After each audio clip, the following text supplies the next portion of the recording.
किसी ने कहा कि अगर किसी से आपको बात करनी है तो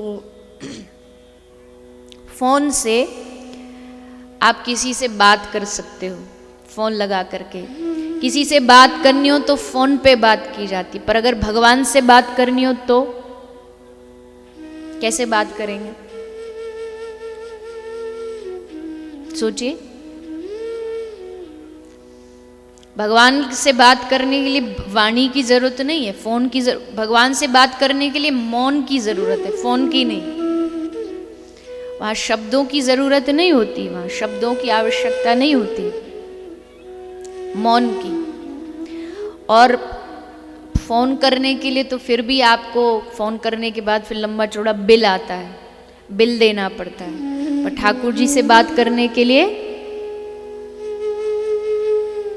ठाकुर जी से बात करने के लिए बिल नहीं देना पड़ता, उनसे बात करने के लिए दिल देना पड़ता है। तो भगवान दिमाग का विषय नहीं है, भगवान दिल का विषय है, बुद्धि का विषय नहीं है, प्रेम का विषय है। तो जब भी भगवान की बात आती है, भगवान की चर्चा आती है, हमने सुना है, पढ़ा है, महापुरुषों की वाणी में सुना है कि भगवान से प्रेम करने के लिए, भक्ति करने के लिए दिमाग मत लगाओ, बस अपना दिल लगाओ। मतलब निष्काम भाव से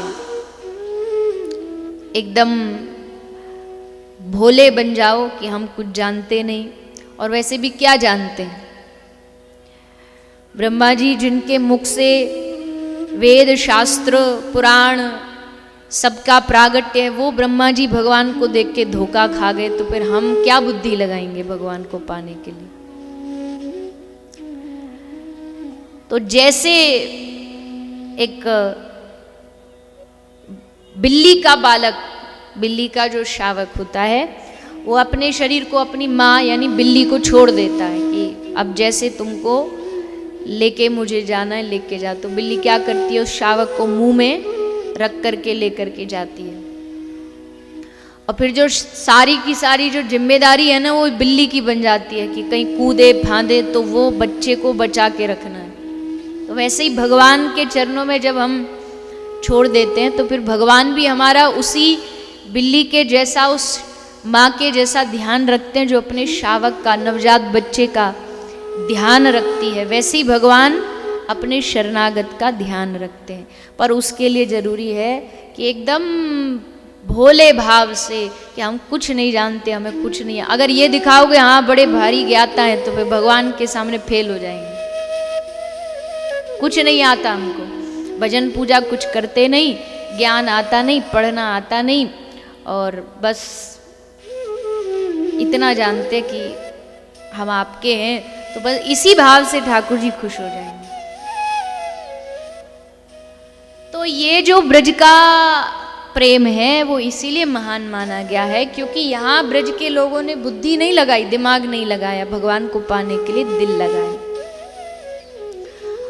और फिर उसका परिणाम ये हुआ कि भगवान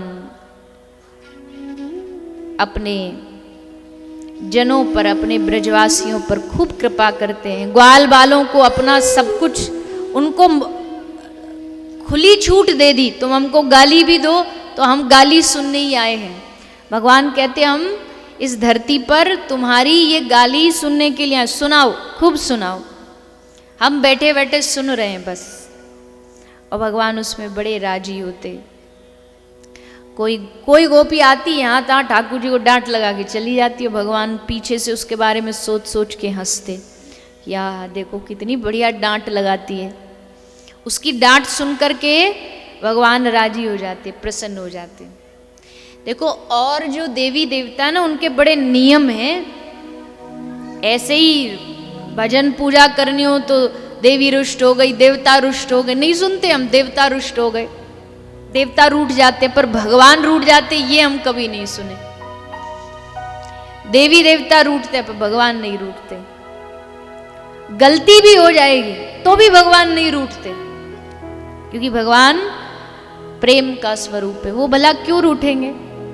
गलती हो भी जाती है और कोई मान ले कि हाँ प्रभु हमने ये भूल की, आप हमें क्षमा करो, तो भगवान तुरंत क्षमा कर देते हैं।